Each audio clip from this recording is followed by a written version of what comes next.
이 망할 노인네? 우리 민수 사업 살릴 수 있는 돈 있으면서 꽉 쥐고만 있고. 당신 같은 시어머니는 진작 요양원이나 처박혀 있어야 정상이야. 은주가 주먹을 불끈 쥐며 붉게 달아오른 얼굴로 소리쳤습니다. 이 사연은 부산 사직동에 사시는 한 어머니의 실화를 각색한 이야기입니다.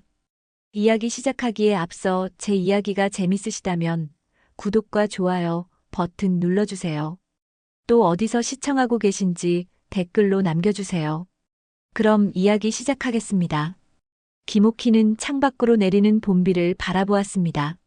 70세라는 나이가 무색하게 단정한 외모와 고든 자세를 유지했죠. 평생을 교단에 서며 학생들을 가르쳤던 그 품위는 은퇴 후 10년이 지나도 여전했습니다. 오늘도 전화 없네. 창가에 놓인 휴대폰을 바라보는 오키의 눈빛이 흐려졌어요. 남편이 세상을 떠난 후 혼자 지키는 20억 원짜리 사직동 아파트는 너무 조용했습니다. 외아들 민수는 바쁘다는 이유로 한 달에 한 번 연락 오는 것이 전부였죠. 어머니 생신도 잊었나? 달력에 동그라미 쳐진 오늘 날짜를 보며 오키는 한숨을 내쉬었습니다. TV 소리만 울려 퍼지는 거실에서 오키는 문득 남편과의 추억이 담긴 앨범을 꺼냈어요. 남편은 10년 전 갑작스러운 심장마비로 세상을 떠났지만 그의 부재는 여전히 오키의 일상에 큰 구멍으로 남아 있었습니다. 여보, 우리 민수 잘 크긴 했는데 요즘은 연락도 뜸하네. 앨범 속 민수의 대학 졸업식 사진을 쓰다듬으며 오키는 중얼거렸어요. 그때 현관문 비밀번호 누르는 소리가 들렸습니다. 어머니, 생신 축하드려요. 화려한 꽃다발을 든 민수와 며느리 은주가 들어섰어요. 오키의 눈이 순간 빛났습니다. 아들의 방문은 생각지도 못한 선물이었죠. 아이고, 우리 아들.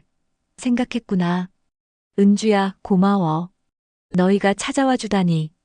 오키는 서둘러 냉장고를 열고 과일을 꺼내며 분주해졌습니다. 민수는 어색한 미소를 지으며 소파에 앉았고 은주는 화장실로 향했어요. 어머님, 우리 좋은 생각이 있어요. 은주가 화장실에서 나오며 상기된 얼굴로 말했습니다. 그녀의 목소리에는 평소엔 없던 친근함이 묻어 있었어요. 우리 가족 여행 어떠세요? 태국 푸켓으로요. 푸켓?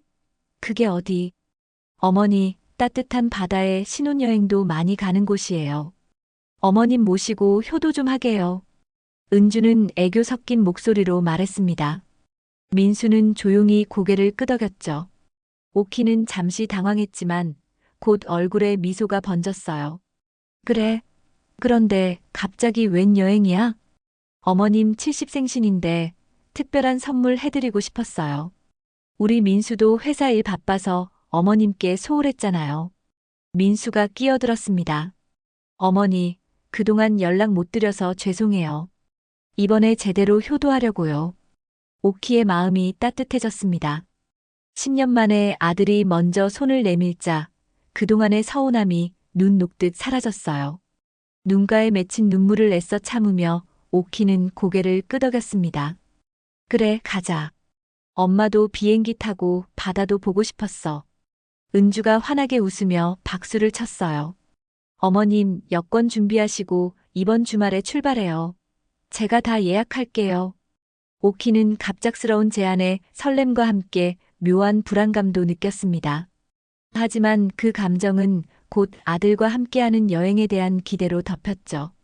민수와 은주가 떠난 후 오키는 옷장을 열어 여행 갈 옷을 고르기 시작했어요. 10살짜리 여권을 꺼내보니 한 번도 사용한 적 없는 새 것이었습니다. 그동안 남편과 여행을 계획했지만 늘 민수 뒷바라지와 생활 때문에 미뤄왔던 거죠. 여보, 나 바다 보러 간대. 우리가 못 간 여행, 이제라도 가네. 남편의 사진을 보며 오키는 미소 지었습니다. 이제야 가족의 따뜻함을 다시 느끼는 것 같았어요. 하지만 오키는 알지 못했습니다. 이 여행이 그녀의 인생을 완전히 뒤바꿔 놓을 거라는 것을.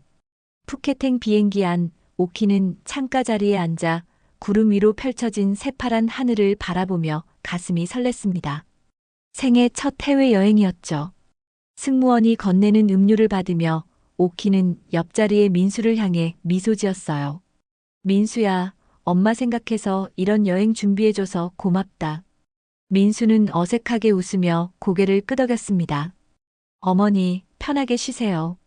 오래 타야 해서 피곤하실 거예요.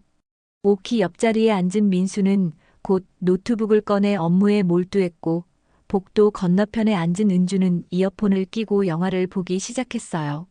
오키는 가족과 이야기를 나누고 싶었지만 두 사람 모두 각자의 세계에 빠져 있었습니다. 민수야, 푸켓에 가면 뭐가 유명하대? 오키가 물었지만 민수는 화면에서 눈을 떼지 않은 채 짧게 대답했어요. 나중에 도착해서 얘기해요. 오키는 입술을 꾹 다물었습니다. 비행기가 이륙한 지 30분, 설렘은 조금씩 실망으로 바뀌어가고 있었죠. 하지만 오키는 그 마음을 억누르며 창밖으로 시선을 돌렸어요. 도착하면 달라지겠지 하는 마음으로 오후 늦게 푸켓 국제공항에 도착했습니다. 후덥지근한 공기가 오키를 반겼어요. 입국 수속을 마치고 나오자 은주가 먼저 택시를 잡았습니다. 어머님, 우리는 파톤 비치 근처 호텔로 갈 거예요. 유명한 해변이래요. 택시 안에서 은주는 갑자기 친절해졌어요. 오키는 그제서야 조금 마음이 놓였습니다. 창밖으로 지나가는 이국적인 풍경에 오키의 눈이 즐거웠죠. 저기 코끼리도 있네. 민수야, 봐봐. 어머니, 내일 구경하시면 돼요. 오늘은 일단 체크인하고 쉬어요. 민수의 목소리에는 약간의 짜증이 묻어 있었습니다. 오키는 더 이상 말을 걸지 않고 조용히 창밖을 바라보았어요. 호텔에 도착해 로비에서 체크인을 기다리는 동안 은주가 민수와 소곤거리는 모습이 보였습니다. 오키는 그들이 무슨 이야기를 하는지 들을 수 없었지만 두 사람의 표정이 심상치 않아 보였어요. 어머님, 방 배정받았어요. 은주가 카드키를 들고 오키에게 다가왔습니다. 어머님은 3층이고 우리는 5층 스위트룸이에요. 같은 방이 아니고 오키의 물음에 은주가 난처한 표정을 지었어요. 어머님, 저희는 신혼부부잖아요. 어머님도 편하게 쉬시라고 따로 방 잡았어요. 민수가 끼어들었습니다. 어머니, 3층이 전망도 좋고 조용해요. 저희가 시끄러울 수도 있으니까. 오키는 가슴이 철렁 내려앉는 느낌이었지만 표정 관리를 했습니다. 그래, 그럼 내가 먼저 올라갈게. 직원이 오키를 3층으로 안내했어요. 방은 생각보다 좁고 창문도 작았습니다. 창밖으로 보이는 것은 바다가 아닌 옆 건물의 벽뿐이었죠. 침대에 가방을 내려놓은 오키는 잠시 멍하니 앉아 있었어요. 괜찮아. 효도 여행인데 뭐. 오키는 중얼거리며 일어나 방을 정리했습니다. 1시간쯤 지났을까 문자 메시지가 왔어요. 민수였습니다. 어머니, 저희는 피곤해서 먼저 쉴게요. 저녁은 룸서비스 시키세요. 내일 아침 9시에 로비에서 만나요. 오키는 한숨을 내쉬었습니다. 기대했던 가족 식사는 없었어요. 창밖으로 어둑해진 하늘을 바라보며 오키는 갑자기 부산의 집이 그리워졌습니다. 다음 날 아침 오키는 일찍 일어나 로비에서 기다렸습니다. 9시가 되어도 민수와 은주는 나타나지 않았어요. 30분이 지나서야 서둘러 내려온 두 사람이 보였습니다. 어머님, 죄송해요. 늦잠 잤어요. 은주의 얼굴은 화장기 없이 피곤해 보였습니다. 민수도 무표정한 얼굴로 선글라스를 쓰고 있었어요. 오늘은 해변 가자. 푸켓 왔는데 바다는 봐야지. 오키가 밝게 제안하자 은주가 민수를 쳐다보았습니다. 민수가 대답했어요. 어머니, 오늘은 쇼핑몰 구경하는 게 어때요? 밖은 너무 덥고. 쇼핑몰. 오키의 실망한 표정에도 은주는 이미 택시를 잡고 있었습니다. 정화 씨가 여기 쇼핑몰 진짜 좋다고 했어요. 명품도 싸고. 정화는 은주의 친구였습니다. 오키는 무거운 발걸음으로 택시에 올랐어요. 푸켓까지 와서 쇼핑몰에 가다니. 하지만 오키는 아들과 며느리의 의견에 순응했습니다. 쇼핑몰에 도착하자 은주의 눈이 반짝였어요. 그녀는 마치 사냥감을 발견한 맹수처럼 명품 매장으로 직행했습니다. 오키는 민수와 함께 느릿느릿 따라갔죠. 여기 가방 진짜 예쁘다. 여보, 이거 어때? 은주가 600만 원짜리 가방을 들어 보였습니다. 민수의 표정이 굳었어요. 은주야, 지금 돈 없잖아. 괜찮아, 곧 있을 거잖아. 은주가 의미심장한 미소를 지으며 오키를 흘끗 쳐다보았습니다. 오키는 그 시선이 무엇을 의미하는지 직감적으로 느꼈어요. 가슴이 덜컥 내려앉았습니다. 민수야, 회사는 어떻게 돼가? 오키가 조심스럽게 물었어요. 민수는 잠시 말을 고르는 듯 했습니다. 어머니, 좀 어렵습니다. 경기가 안 좋아서. 은주가 끼어들었어요. 어머님, 사실 우리 민수가 사업하느라 힘들어요. 어머님 아파트 팔면 우리 민수 사업 다시 일으킬 수 있을 텐데. 오키는 귀를 의심했습니다. 여행의 진짜 목적이 드러나는 순간이었어요. 아들의 눈을 바라보았지만 그곳에는 죄책감과 망설임 뿐이었습니다. 오키는 말문이 막혔습니다. 태국 푸켓의 화려한 쇼핑몰 한가운데서 며느리의 말이 가시처럼 가슴을 찔렀어요. 효도 여행이라더니 결국은 아파트를 노리고 있었던 거였습니다. 오키의 손이 미세하게 떨렸죠. 그게 무슨 소리니? 내 집을 왜 팔아? 민수가 난처한 표정으로 은주를 쳐다보았어요. 어머니, 지금 얘기할 건 아니었는데. 은주는 아랑곳하지 않고 계속 말을 이어갔습니다. 어머님, 생각해 보세요. 어차피 혼자 사시는데 그렇게 큰 아파트가 필요해요? 20억이면 우리 민수 사업도 살리고 어머님은 더 작은 집으로 이사하시면 돼요.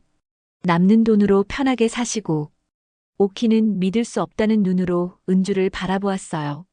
그리고 민수에게 시선을 돌렸습니다. 민수야, 이게 내 생각이니? 민수는 눈을 피했습니다. 그 침묵이 모든 것을 말해주었어요. 오키는 갑자기 숨이 막히는 것 같았습니다. 쇼핑몰의 화려한 조명과 사람들의 웃음소리가 멀게만 느껴졌어요. 나 잠깐 화장실 좀 다녀올게. 오키는 겨우 말을 꺼내고 자리를 떴습니다. 화장실 거울 앞에 선 오키의 얼굴은 창백했어요. 눈가에 맺힌 눈물을 손등으로 닦았습니다. 내가 바보였구나. 10년 동안 외롭게 지내면서도 아들을 믿었던 자신이 어리석게 느껴졌어요. 갑작스러운 효도 여행, 불편한 방 배정, 무관심한 태도.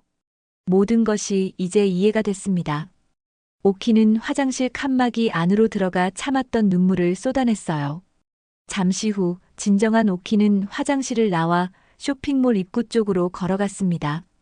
민수와 은주는 보이지 않았어요. 오키는 벤치에 앉아 시간을 보내기로 했습니다. 1시간쯤 지났을까 민수의 전화가 왔어요. 어머니, 어디 계세요? 찾았는데 안 보여요.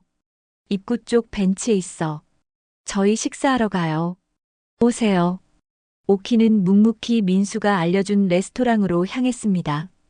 은주는 이미 와인 한 잔을 비우고 있었고 테이블 옆에는 쇼핑백이 놓여 있었어요. 결국 가방을 샀나 봅니다. 어머님, 왜 그렇게 오래 계셨어요? 걱정했잖아요. 은주의 말에는 진심이 느껴지지 않았습니다. 오키는 아무 말 없이 자리에 앉았어요. 침묵이 테이블을 감쌌습니다. 어머니, 아까 은주가 한 말은 갑자기 꺼낸 거라 놀라셨죠. 민수가 조심스럽게 말을 꺼냈습니다. 오키는 아들의 눈을 똑바로 바라보았어요. 너희가 날 여기 데려온 이유가 그거였니? 민수는 대답하지 못했습니다. 은주가 와인을 한 모금 더 마시고 끼어들었어요. 어머님, 솔직히 말하면 그래요. 우리 민수가 사업하다가 빚이 좀 생겼어요. 사채까지 썼거든요. 이대로 가다간 감당이 안 돼요. 그래서 내 집을 팔아서 내 빚을 갚으라고. 어머님도 이제 나이가 있으시잖아요. 그 큰 집에서 혼자 사시는 게 위험할 수도 있고. 오키의 눈에서 분노가 일었습니다. 내가 언제 너희한테 도움을 달라고 했니? 70살이지만 아직 내 일은 내가 다 해. 그리고 그 집은 너희 아버지와 함께 번 돈으로 산 우리 집이야. 민수가 말을 가로막았습니다. 어머니, 저도 다른 방법을 찾아봤어요. 하지만 지금 상황이 너무 급해서. 얼마나 빚이 있는데? 5억 정도. 5억? 어떻게 그렇게 큰 돈을? 은주가 다시 끼어들었어요. 다 민수 사업 키우려고 그랬어요. 성공하면 어머님도 편하게 모실 수 있을 텐데. 오키는 코웃음을 쳤습니다. 편하게 모신다고? 너희가 날 편하게 해준 적이 있었니? 10년 동안 얼마나 찾아왔어? 전화는 또 얼마나 자주 했고? 민수의 얼굴이 붉어졌어요. 은주는 와인잔을 비우며 짜증스러운 표정을 지었습니다. 어머님, 우리도 바빴어요. 살기 힘든 세상인데. 그래, 살기 힘들지. 나도 알아. 하지만 그렇다고 부모의 재산을 당연하게 생각하는 건 아니야. 은주의 얼굴이 달아올랐습니다. 와인 한 병을 거의 혼자 마신 탓인지 목소리도 커졌어요. 어머님, 솔직히 말할게요. 어차피 그 돈 다 민수 거 될 텐데 미리 쓰면 어때요? 어머님은 이제 늙으셨잖아요. 남은 인생 얼마나 된다고. 은주야. 민수가 소리쳤지만 이미 늦었어요. 오키는 얼어붙었습니다. 며느리의 입에서 나온 늙었다는 말이 가슴을 찔렀어요. 그동안 참았던 분노가 한꺼번에 치밀어 올랐습니다. 그래, 난 늙었지. 하지만 아직 정신은 멀쩡해. 내 재산을 어떻게 써야 할지도 알고 있고. 오키는 자리에서 일어났습니다. 손이 떨렸지만 목소리는 단호했어요. 여행은 여기까지. 나 먼저 한국 돌아갈 거야. 어머니. 민수가 당황해서 오키의 팔을 잡았습니다. 그러지 마세요. 우리 얘기 좀 더 해봐요. 할 얘기 없어. 내가 정말 효도하고 싶었다면 돈 때문이 아니라 정말 날 생각해서 이 여행을 계획했어야지.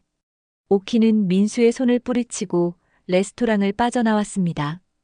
호텔로 돌아가는 택시 안에서 오키의 눈에서는 눈물이 흘렀어요. 하지만 그것은 슬픔의 눈물이 아니라 각오와 분노의 눈물이었습니다. 호텔 방으로 돌아온 오키는 가방을 꺼내 짐을 싸기 시작했어요. 이제 더 이상 머물 이유가 없었습니다. 전화기를 들어 항공사에 연락했어요.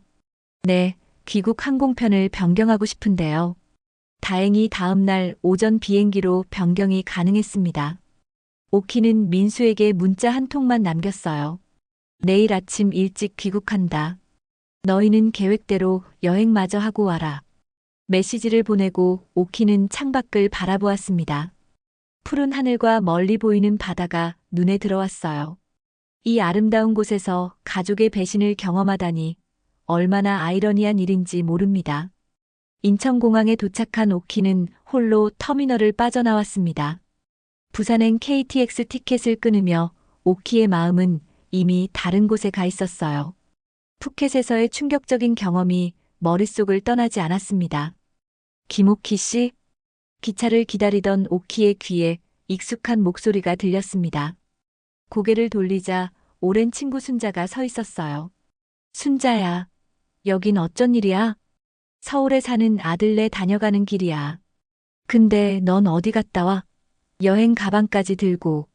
오키는 잠시 망설였습니다. 부끄러운 이야기를 꺼내기가 쉽지 않았어요. 하지만 오랜 친구 앞에서 마음이 무너졌습니다. 푸켓에 다녀왔어. 와, 좋았겠다. 누구랑 갔어? 민수. 우리 아들이랑. 오키의 목소리가 떨렸습니다. 순자는 금세 친구의 표정에서 무언가 잘못됐음을 알아챘어요. 무슨 일 있었구나. 같이 부산 가자. 이야기 좀 하자. 부산행 KTX 안 오키는 순자에게 모든 일을 털어놓았습니다. 아들과 며느리의 배신, 아파트를 노린 계략적인 효도 여행, 그리고 홀로 돌아온 자신의 모습까지. 순자는 충격에 입을 다물지 못했어요. 이런 경우가 다 있니? 그동안 연락도 잘 안 하더니 갑자기 효도 여행이라니. 내 눈에도 수상했을 거야. 오키는 씁쓸하게 웃었습니다. 난 정말 믿었어. 우리 민수가 효도하려고 그런 줄 알고. 그래서 어떡할 거야? 집 팔아줄 거야? 미쳤어? 절대 안 팔아. 그 집은 남편이랑 같이 번 돈으로 산 거야. 게다가 내가 은퇴하고 유일하게 의지할 수 있는 자산이고. 순자가 오키의 손을 꼭 잡았습니다. 그래, 정신 차려. 너 자신을 찾아. 이제 엄마가 아닌 김오키로 살아야 할 때야. 오키의 눈에서 결연한 빛이 났어요. 맞아. 나도 그렇게 생각해. 이제는 내 인생을 살 거야. 부산에 도착한 두 사람은 함께 택시를 타고 오키의 집으로 향했습니다. 사직동 고급 아파트 앞에 내린 순자는 감탄했어요. 와, 여기 정말 좋다. 20억 한다는 게 이해가 가네. 들어가자. 차라도 한잔하고 가. 집에 들어선 오키는 우편함을 확인했습니다. 고지서와 광고지 사이에 낯선 편지 한 통이 있었어요. 발신인은 한국은행 신탁부. 오키는 의아한 표정으로 편지를 열었습니다. 이게 뭐지? 순자도 궁금한 듯 다가왔어요. 오키는 편지를 읽어내려가다 갑자기 얼굴색이 변했습니다. 이게 왜? 무슨 편지야? 우리 집 담보대출이 있대. 뭐? 내가 대출을 받았어? 오키는 고개를 저었습니다. 아니, 내가 아니라 민수가. 여기 보니까 내 도장으로 담보대출을 받았대. 3억이나. 순자가 놀라서 편지를 빼앗아 읽었어요. 이럴 수가. 어떻게 내 도장으로. 오키는 갑자기 뭔가 생각난 듯 서재로 달려갔습니다. 남편의 옛 책상 서랍을 열어보자 안에 있어야 할 도장 케이스가 비어 있었어요. 없어. 내 도장이 없어. 민수가 가져간 거야? 작년에 민수가 왔을 때 잠시 서재에 혼자 있었어. 그때 가져갔나 봐. 오키는 충격에 무릎을 꿇고 앉았습니다. 아들의 배신이 이렇게까지 깊을 줄은 몰랐어요. 순자가 오키의 어깨를 붙잡았습니다. 오키야, 정신 차려. 이건 범죄야. 내 동의 없이 내 도장으로 대출받은 건 사문서 위조랑 다름없어. 그래도 내 아들인데.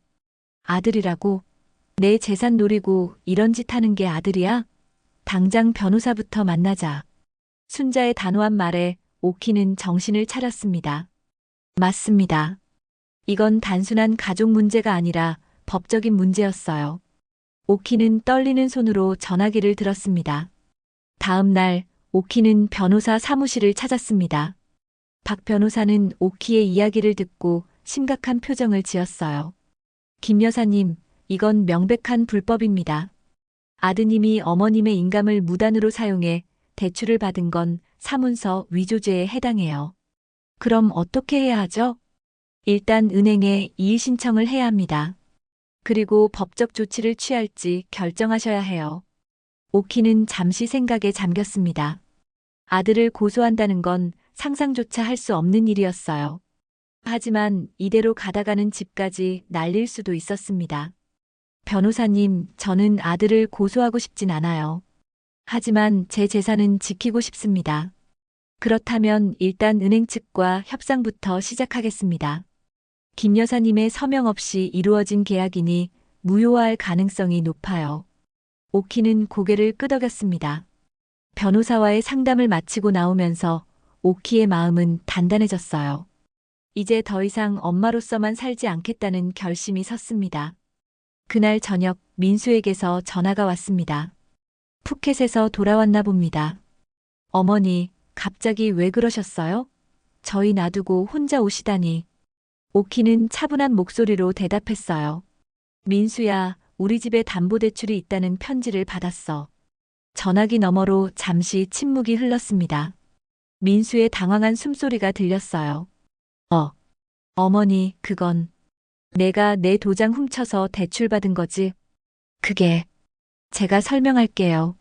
급한 사정이 있어서 더 이상 듣고 싶지 않아. 난 변호사를 만났어. 그리고 내가 알아둬야 할 게 있어. 내 집은 절대 팔지 않을 거야. 그리고 앞으로 내가 나한테 접근하려면 변호사를 통해서 해. 어머니, 그렇게 하시면 안 돼요. 저 감옥 가요. 그건 내가 한 행동의 결과야. 이제 더 이상 전화하지 마. 내가 연락할 일 있으면 하겠어. 오키는 전화를 끊었습니다. 손이 떨렸지만 마음은 확고했어요. 이제 자신의 인생을 스스로 지켜야 할 때였습니다.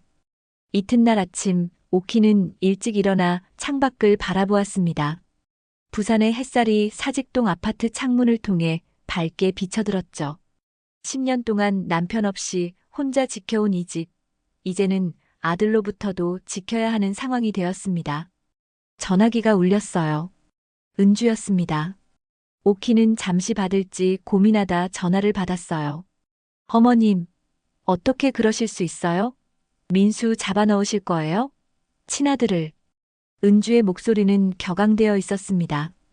오키는 침착하게 대답했어요. 은주야, 나는 누구도 감옥에 보내려는 게 아니야. 단지 내 재산을 지키려는 것뿐이야. 재산이요? 어머님은 재산밖에 모르세요? 우리 민수가 얼마나 힘든데. 오키의 인내심이 한계에 달했습니다. 힘들다고 부모 재산에 손 떼는 게 정당화돼? 그동안 너희 둘 다 날 어떻게 대했는지 생각해봐. 10년 동안 얼마나 찾아왔어? 전화는 또 얼마나 했고. 그건 바빠서. 항상 그 핑계지. 바쁘다고 부모를 잊어도 되는 건 아니야. 어머님, 지금 민수가 사채업자들한테 시달리고 있어요. 이러다 우리 다 죽어요. 오키는 한숨을 내쉬었습니다. 그건 내 남편이 선택한 결과야. 내 탓도 내 책임도 아니야. 어머님이 도와주지 않으면 우리는 끝이에요. 이게 부모가 할 짓이에요? 오키의 목소리가 단호해졌어요.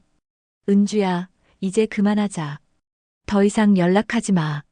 모든 일은 변호사를 통해서 처리할 거야. 전화를 끄는 오키는 잠시 창가에 서서 생각에 잠겼습니다. 갑자기 현관 초인종이 요란하게 울렸어요. 오키가 문을 열자 민수와 은주가 서 있었습니다. 어머니, 우리 얘기 좀 해요. 민수의 얼굴은 피곤해 보였습니다. 은주는 눈이 부어 있었어요. 오키는 잠시 망설이다 두 사람을 들여보냈습니다. 어머니, 제가 잘못했어요. 정말 죄송합니다. 민수가 무릎을 꿇었습니다. 은주도 억지로 무릎을 꿇었어요. 오키는 차갑게 두 사람을 바라보았습니다. 일어나. 그런 쇼는 필요 없어. 쇼라뇨? 저희 진심으로 사과드리는 거예요. 은주가 울먹였습니다. 오키는 냉정하게 대답했어요. 진심? 너희가 날 속이고 재산을 노렸을 때는 진심이 아니었고. 민수가 고개를 들었습니다. 어머니, 제가 정말 어려운 상황이에요. 사업이 망하고 빚쟁이들이 저를 쫓아다녀요. 살려주세요. 그래서 내 도장을 훔쳐서 대출을 받은 거니? 민수의 얼굴이 창백해졌어요. 그건 정말 죄송합니다. 하지만 당시에는 다른 방법이 없었어요. 다른 방법이 없었다고?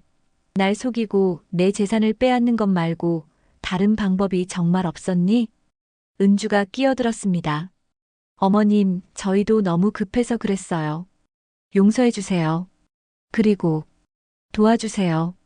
오키는 두 사람을 번갈아 쳐다보았습니다. 그들의 눈에는 진정한 후회보다는 절박함이 더 커 보였어요. 내가 어떻게 도와주길 바라니? 민수가 희망에 찬 목소리로 대답했습니다. 어머니, 아파트를 담보로 대출을 더 받아주시면 안 될까요? 빚을 갚고 사업을 다시 일으킬 수 있어요. 오키는 코웃음을 쳤습니다. 내가 지금까지 한 일을 보면 그 돈도 다 날릴 게 뻔해. 아닙니다. 이번엔 확실해요. 좋은 사업 아이템이 있어요. 아니, 민수야. 이제 그만해. 내 대답은 아니오야.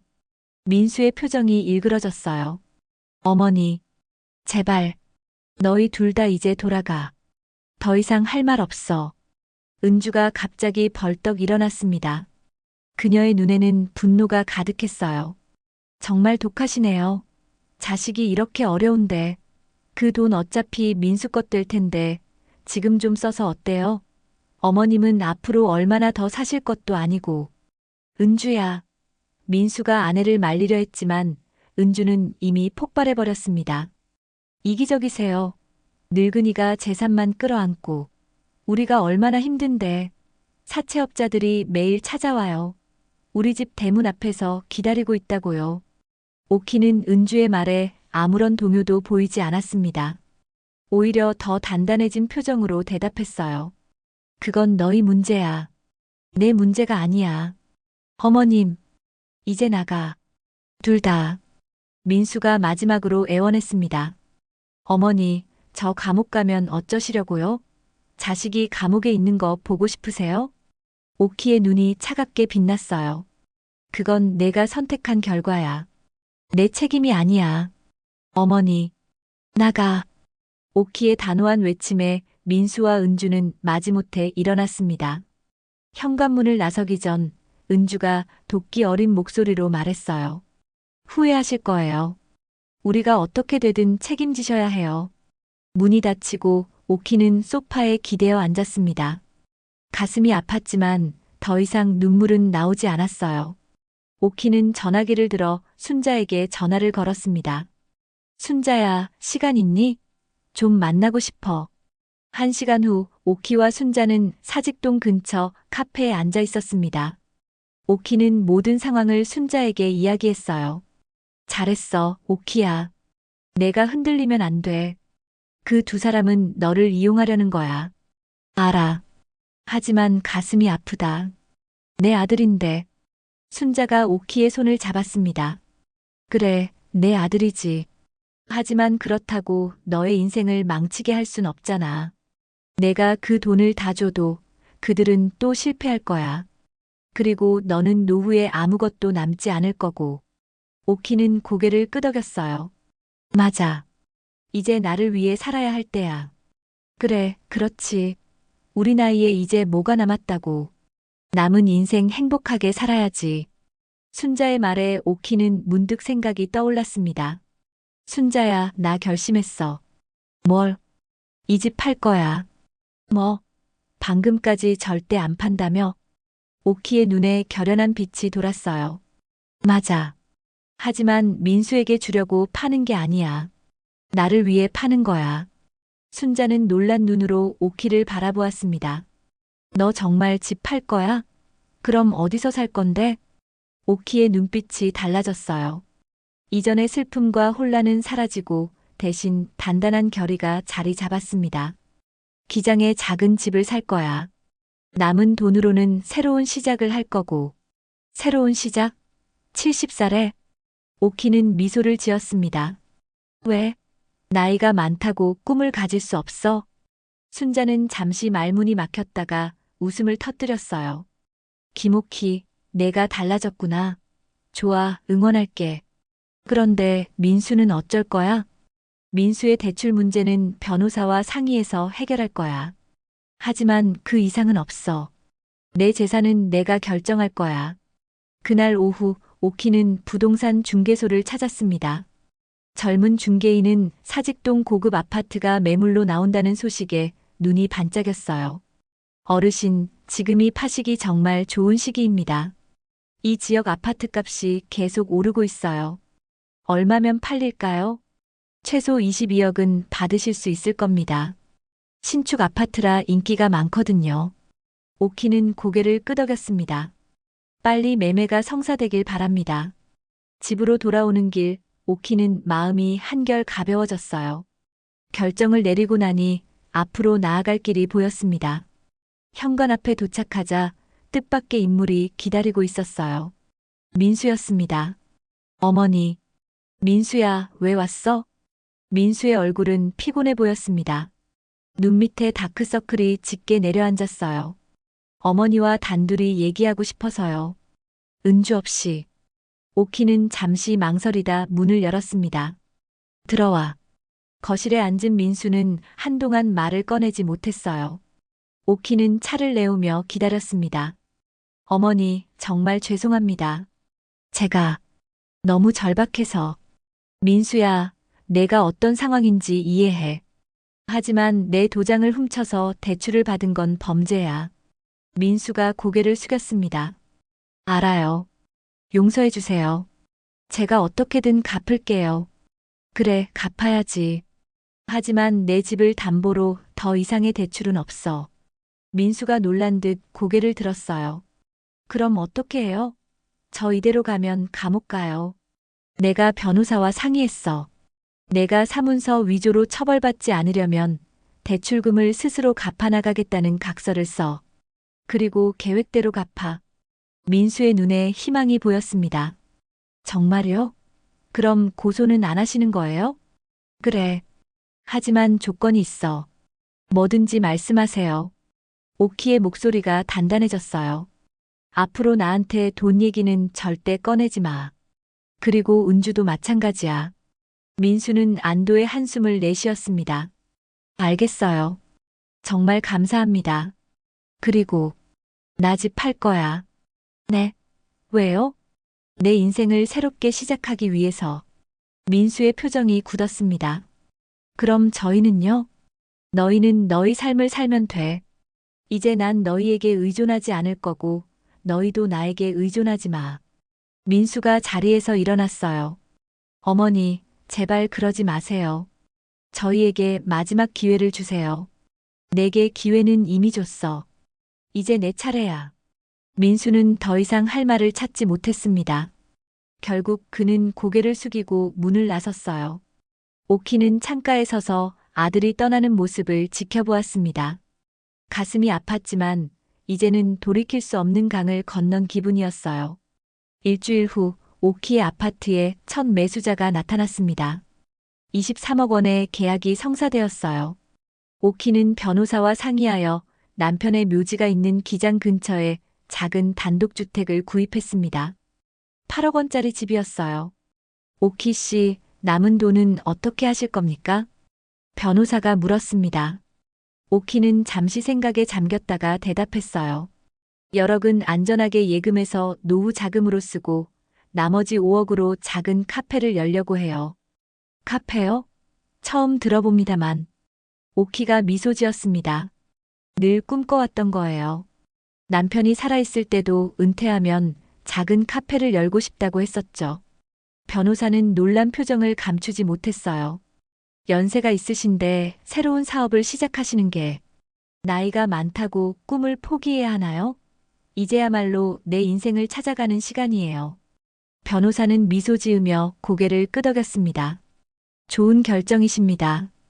응원합니다. 계약이 모두 끝나고 오키는 이삿짐을 꾸렸습니다. 30년 동안 살아온 집을 떠나는 건 쉬운 일이 아니었어요. 하지만 오키의 마음은 이미 새로운 미래를 향해 있었습니다. 이사 전날 밤 민수가 다시 찾아왔어요. 이번에는 혼자였습니다. 어머니, 정말 떠나시는 거예요? 그래. 내일이면 이 집은 새 주인의 것이 돼. 민수의 눈에 눈물이 고였습니다. 저희에게 한 번만 더 기회를 주세요. 제발요. 민수야, 이제 그만하자. 내 인생은 내가 책임져야 해. 나도 내 인생을 살 거야. 어머니가 떠나시면 저희는 어떻게 해요? 오키는 아들의 어깨에 손을 얹었습니다. 너도 이제 마흔이야. 스스로 서야 할 때야. 은주와 함께 새 출발을 해. 빚은 천천히 갚아나가면 돼. 사채업자들이 기다려주지 않아요. 그건 내가 해결해야 할 문제야. 더 이상 엄마에게 의존하지 마. 민수는 마지막 희망마저 사라진 듯한 표정이었습니다. 그는 고개를 숙이고 돌아섰어요. 어머니, 행복하세요. 그 말을 남기고 민수는 떠났습니다. 오키는 그의 뒷모습을 바라보며 가슴이 아팠지만 이제는 돌이킬 수 없었어요. 자신의 인생을 찾기 위한 여정이 시작된 것입니다. 다음 날 아침, 오키는 마지막으로 집을 둘러보았습니다. 남편과의 추억, 민수가 자라온 공간, 30년의 세월이 담긴 집이었어요. 하지만 이제는 새로운 시작을 위해 떠나야 할 때였습니다. 여보, 나 이제 가요. 새로운 시작을 하러 가요. 남편의 사진을 쓰다듬으며 오키는 속삭였습니다. 그리고 문을 닫고 나왔어요. 택시 안에서 오키는 뒤돌아보지 않았습니다. 그녀의 시선은 오직 앞을 향해 있었어요. 기장의 새 집은 작지만 아늑했습니다. 바다가 보이는 언덕 위에 자리 잡은 단독주택이었어요. 오키는 짐을 풀며 새로운 공간에 자신의 흔적을 남겨갔습니다. 기장의 작은 집으로 이사한 지 한 달, 오키의 일상은 완전히 달라졌습니다. 바다가 보이는 테라스에서 아침을 맞이하는 것으로 하루를 시작했죠. 오늘도 오키는 일찍 일어나 커피를 내리며 바다를 바라보았어요. 여보, 오늘도 좋은 날이네요. 남편의 사진을 향해 말을 건넨 오키는 앞치마를 두르고 분주히 움직이기 시작했습니다. 이제 그녀에게는 새로운 목표가 있었어요. 바로 작은 카페를 여는 것이었습니다. 오키야, 진짜 대단하다. 이 나이에 사업가가 되다니. 순자가 놀란 눈으로 기장 바닷가 근처에 자리 잡은 작은 상가 건물을 둘러보았습니다. 오키는 이곳을 임대해 카페를 열기로 했어요. 너무 무리하는 거 아냐? 이 나이에 장사가 쉽겠어? 괜찮아. 큰 욕심 부리지 않을 거야. 나를 위한 공간, 그리고 사람들과 만날 수 있는 곳이면 돼.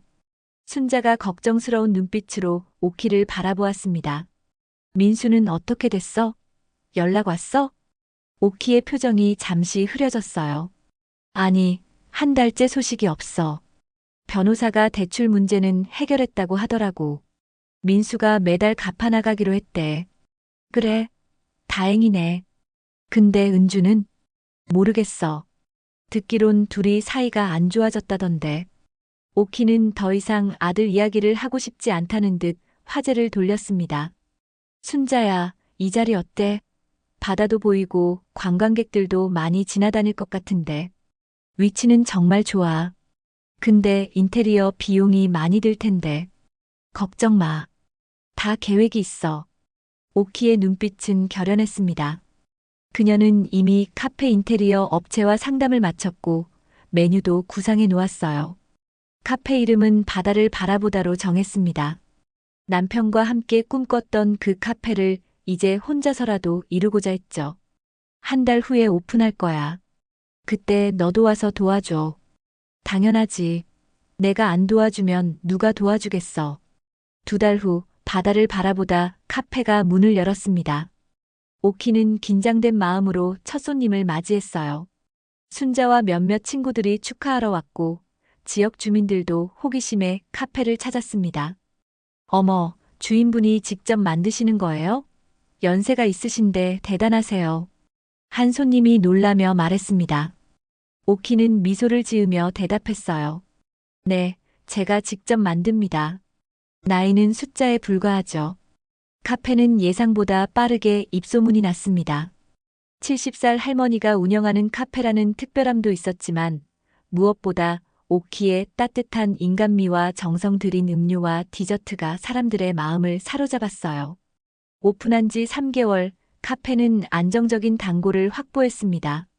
오키는 매일 아침 일찍 일어나 카페를 준비하고 저녁에는 피곤하지만 보람찬 마음으로 집에 돌아왔어요.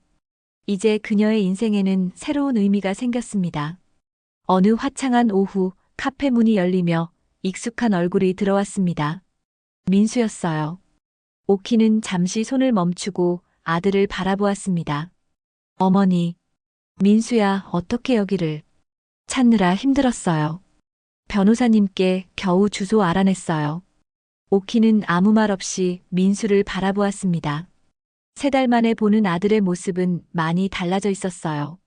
더 야위었고 눈빛은 조금 더 단단해 보였습니다. 앉을래? 커피 한 잔 줄게. 민수는 조용히 창가 자리에 앉았습니다. 오키는 에스프레소를 내려 아들 앞에 놓았어요. 여기서 이렇게 지내고 계셨군요. 카페까지 여셨네요. 그래, 늘 꿈꿔왔던 거야. 민수가 카페를 둘러보았습니다. 잘 되나 봐요. 손님들도 많고 그럭저럭. 큰 욕심 없이 하니까 괜찮아. 잠시 어색한 침묵이 흘렀습니다. 민수가 먼저 입을 열었어요. 어머니, 저 사과드리러 왔어요. 진심으로요. 오키는 아들의 눈을 바라보았습니다. 이전과는 다른 무언가가 느껴졌어요. 은주는? 민수가 깊은 한숨을 내쉬었습니다. 헤어졌어요. 이혼 소송 중이에요. 왜? 제가 망했으니까요. 더 이상 돈이 없으니 은주도 떠났어요. 오키는 마음 한구석이 아팠지만 놀랍지는 않았습니다. 은주의 속물적인 성격을 생각하면 예상 가능한 결말이었어요. 그래서 어떻게 지내고 있어? 열심히 일하고 있어요. 회사는 망했지만 지금은 친구 회사에서 일하고 있어요. 월급은 적지만 빚을 조금씩 갚아나가고 있습니다. 다행이구나. 민수의 눈에 눈물이 고였습니다. 어머니, 정말 죄송해요. 저 때문에 고생하시게 해서. 어머니 재산을 노렸던 거 용서할 수 없는 짓이었어요. 오키는 잠시 말없이 아들을 바라보았습니다. 진심이 느껴졌어요. 민수야, 난 너에게 화가 난 게 아니야. 실망했던 거지. 내가 그동안 너를 어떻게 키웠는데 그렇게 변할 수 있었는지 저도 이해가 안 돼요. 은주를 만나고 욕심이 생겼던 것 같아요. 더 많이 가지고 싶었고, 더 빨리 성공하고 싶었고, 그러다 보니 선을 넘었어요. 그래도 이제 정신 차린 것 같아 다행이다. 민수가 고개를 들었습니다. 어머니, 제가 지금 할 수 있는 건 없지만 언젠가 꼭 어머니께 보답할게요. 그동안 죄송했습니다. 오키는 따뜻한 미소를 지었어요. 내가 바르게 살면 그게 엄마에 대한 보답이야. 민수의 눈에서 눈물이 흘렀습니다. 어머니, 정말 감사해요. 그리고 이렇게 새 출발하신 것도 축하드려요. 카페가 정말 멋져요. 고마워. 가끔 놀러와. 커피는 공짜로 줄게. 민수가 웃음 지었습니다. 그의 웃는 모습은 오랜만이었어요. 오키의 마음도 조금씩 풀어지는 것 같았습니다. 민수가 떠난 후 오키는 테라스에 앉아 바다를 바라보았습니다. 아들을 만난 것은 의외였지만 어쩌면 이것도 새로운 시작의 일부일지 모른다는 생각이 들었어요. 완전한 용서는 아직 이르지만 적어도 대화의 문은 열렸습니다. 여보, 우리 민수가 왔다 갔어요. 많이 달라져 있더라고요.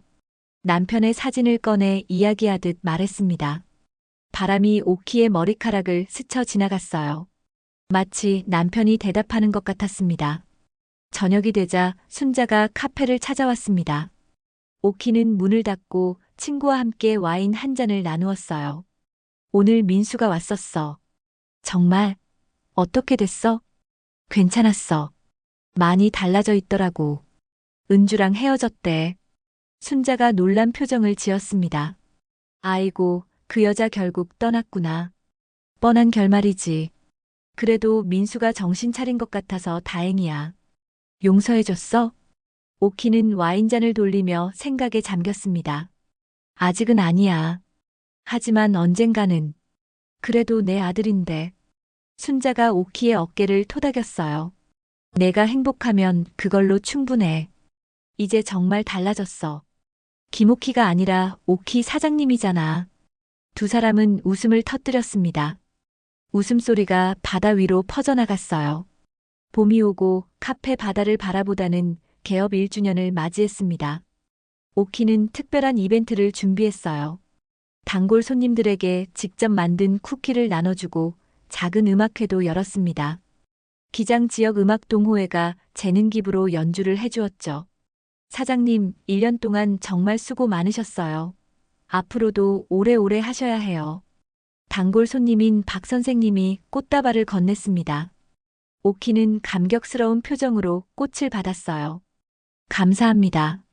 모두 덕분이에요. 순자가 케이크를 들고 나타났습니다. 여러분, 우리 오키 사장님 위해 박수 한번 크게 쳐주세요. 카페에 모인 손님들이 모두 환호와 박수를 보냈어요. 오키의 눈시울이 붉어졌습니다. 1년 전 아들과의 갈등으로 상처받았던 그 시간이 이제는 멀게만 느껴졌어요. 여보, 보고 계세요?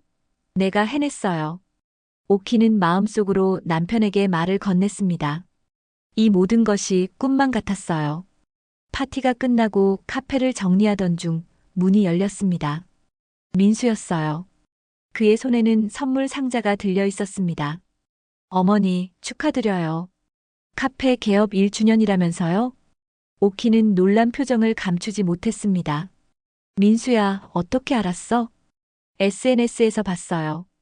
요즘 바다를 바라보다 카페가 꽤 유명하더라고요. 오키는 미소 지었습니다. 손님들이 카페 사진을 올리며 70살 할머니 사장님 이야기를 공유했다는 건 알고 있었지만 그것이 민수에게까지 닿을 줄은 몰랐어요. 들어와. 커피 한 잔 줄게. 민수는 테이블에 앉았습니다. 오키가 커피를 내려 테이블에 놓자 민수가 선물 상자를 내밀었어요. 작은 선물이에요. 어머니께 드리고 싶었어요. 오키는 상자를 열었습니다. 안에는 카페에서 쓸 수 있는 예쁜 티스푼 세트가 들어있었어요. 고마워, 민수야. 정말 예쁘다. 어머니, 1년 동안 많이 생각했어요. 그동안 어머니께 얼마나 못된 짓을 했는지. 오키는 아들의 손을 잡았습니다. 이제 그만 괜찮아. 너도 많이 힘들었을 거야. 아니에요. 제가 잘못한 거예요. 어머니 재산을 노리고 도장까지 훔쳐서. 그래, 내가 잘못했어. 하지만 그만큼 내가 배웠을 거라 믿어. 민수의 눈에 눈물이 고였습니다. 빚을 거의 다 갚았어요. 앞으로 6개월이면 완전히 청산할 수 있어요. 정말, 그거 정말 다행이구나. 어머니 덕분이에요. 어머니가 그때 저를 버리지 않고 도와주셨잖아요. 변호사를 통해서. 오키는 잠시 생각에 잠겼습니다. 과연 그때 자신의 선택이 옳았던 걸까? 민수를 고소하지 않고 대출금을 천천히 갚게 한 것이. 하지만 지금 민수의 달라진 모습을 보니 그 결정이 옳았다는 확신이 들었어요. 은주는 어떻게 됐니? 이혼했어요. 재판도 끝났고. 이제 정말 남남이에요. 후회하니? 민수가 고개를 저었습니다. 아니요. 오히려 다행이에요. 은주와 함께 있었다면 저는 계속 잘못된 길을 갔을 거예요. 오키는 민수의 변화가 놀라웠습니다. 1년 전에 그 약하고 우유부단했던 아들은 이제 없었어요. 대신 책임감 있고 성숙한 사람이 그 자리에 있었습니다. 요즘은 어떻게 지내? 친구 회사에서 계속 일하고 있어요. 월급도 조금 올랐고 작은 원룸에서 혼자 살고 있습니다. 그래, 혼자 사는 게 어때? 처음엔 힘들었지만 이제는 익숙해졌어요. 오히려 제 삶을 돌아볼 시간이 많아져서 좋아요. 오키는 아들을 바라보며 가슴이 따뜻해지는 것을 느꼈습니다. 아직 완전한 용서까지는 아니지만 화해의 문이 열리고 있었어요. 어머니, 제가 앞으로 매달 한 번씩 찾아뵈어도 될까요? 오키는 잠시 망설였습니다. 하지만 곧 고개를 끄덕였어요. 그래, 오렴. 내가 오면 항상 반가울 거야. 민수의 얼굴에 환한 미소가 번졌습니다. 정말요? 감사합니다. 제가 꼭 어머니 자랑스러운 아들이 될게요. 이미 충분히 자랑스러워. 다시 일어선 내 모습이. 민수가 떠난 후 오키는 카페 테라스에 앉아 바다를 바라보았습니다. 파도가 밀려왔다 다시 바다로 돌아가는 모습이 마치 인생처럼 느껴졌어요. 상처도 아픔도 결국은 시간이 지나면 치유되는 것 같았습니다. 다음 날 아침 오키는 남편의 묘소를 찾았습니다. 기장 바다가 내려다 보이는 작은 언덕 위에 있었어요. 여보, 오랜만에 왔네요. 잘 지내고 계세요? 오키는 묘비를 닦으며 말을 이어갔습니다. 저는 요즘 정말 행복해요.